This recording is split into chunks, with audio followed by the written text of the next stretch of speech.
Hello ទាំងអស់គ្នាចឹងឥឡូវខ្ញុំមកប្រាប់ពីរបៀបដែលយើងយកអា event free ហ្នឹងគឺខ្ញុំប្រាប់លើកទី80ហើយអញ្ចឹងសម្រាប់អ្នកដែលគាត់អត់ដឹងទី1អ្នកគ្នាគ្រាន់តែចុចលើ link channel Telegram របស់ខ្ញុំហ្នឹងមួយមកនេះកន្លែងក្រុមខ្ញុំផុសខ្ញុំដាក់ពាក្យថាក្រុមហ្នឹងអញ្ចឹងគ្រាន់តែចុចពាក្យក្រុមហ្នឹងមកនេះចូលមកកាន់ក្រុមរបស់ខ្ញុំហើយបន្ទាប់មួយហ្មងគឺចុច join សិនចុច join មួយមកបែស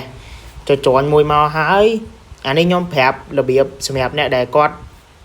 ឃើញនៅក្នុង YouTube ឬក៏ឃើញនៅក្នុង TikTok អញ្ចឹងអ្នកគ្នាគ្រាន់តែចូលមក Telegram មកហើយអ្នកគ្នា search ពាក្យថា Trawiki បន្ទាប់ពីឃើញ Trawiki ហើយអ្នកគ្នាមកដល់កន្លែងដែលខ្ញុំនេះអ្នកគ្នាគាត់ចុចលើ profile ខ្ញុំមកហើយអ្នកគ្នាចុចកន្លែងនេះ channel នេះពាក្យ channel ហ្នឹងមកអញ្ចឹងមកដល់កន្លែង channel ហ្នឹងអ្នកគ្នាបញ្ចូលដល់ឯហ្នឹងដូចគ្នាអញ្ចឹង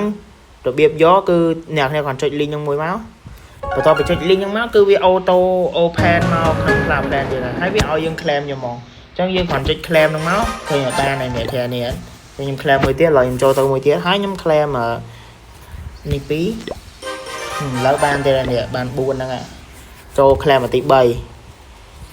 claim ទី3អញ្ចឹងបានទៀតហើយអ្នកនេះអញ្ចឹងគ្រាន់ចុច claim អាហ្នឹងដូចជាវាជំនួយអីបានខ្លះដែរ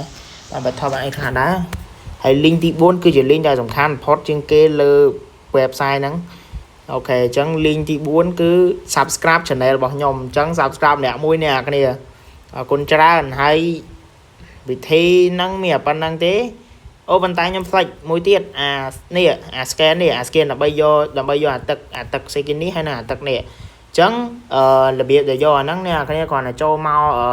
Google មកឬក៏ website ដែលអ្នកគ្នាប្រើប្រចាំថ្ងៃអញ្ចឹងទៅខ្ញុំភាគច្រើនខ្ញុំចង់ចូលចិត្តប្រើ Google អញ្ចឹងបន្ទាប់អ្នកនេះចុចវាយពាក្យថា Supercell Store SUPERCELLSTORE Supercell Store អញ្ចឹងមកហើយអ្នកនេះចុចឲ្យលើ link ដែលនេះហ្នឹងមក link នេះគឺវាសុវត្ថិភាពទេដោយសារតែបោះ game ផ្ទាល់អញ្ចឹងណាបោះ game clan ផ្ទាល់អានេះ store របស់ game clan ផ្ទាល់អានេះខ្ញុំសាកយកឲ្យពួកម៉ាក់ខ្ញុំហ្មងទៅអានេះ account ពួកម៉ាក់ខ្ញុំខ្ជិល login ញ៉ៃអញ្ចឹងមកដល់អ្នកនេះត្រូវ login account login អីអញ្ចឹងណាអ្នកនេះឡើងហ្នឹងអ្នកនេះដឹងហើយបន្ទាប់ពី login ហើយអ្នកនេះគាត់ចុចមកកន្លែងនេះមកអូខេចាំតិចខ្ញុំឲ្យកូដទៅអញ្ចឹង random code ចាំអូខេទាំងអស់គ្នាអញ្ចឹងឥឡូវដើម្បីយកកូដនឹងបានអ្នកគ្នាគ្រាន់តែវាយពាក្យតាមខ្ញុំមក B I G B U F F E T B O Y ចឹងអ្នកនេះវាយកូដហ្នឹងមកគ្រាន់តែវាយកូដហ្នឹងមកហើយអ្នកនេះចុច submit មកពេលដែលចុច submit ហើយយើងឃើញពាក្យថា claim gift តទៅពេល claim gift ហើយនេះឃើញ2ហ្នឹងរបស់2ហ្នឹងគឺចូលទៅក្នុងទូរស័ព្ទរបស់យើងចូលទៅក្នុង account game របស់យើងហើយ account game ដែលយើង login នៅក្នុងកន្លែងនេះកន្លែង Supercell Store នេះអញ្ចឹងតែប៉ុណ្្នឹងអ្នកគ្នាអញ្ចឹងប៉ុណ្្នឹងអ្នកអាច claim បានហើយហ្នឹងហើយមានប៉ុណ្្នឹងវីដេអូប៉ុណ្្នឹងបាយ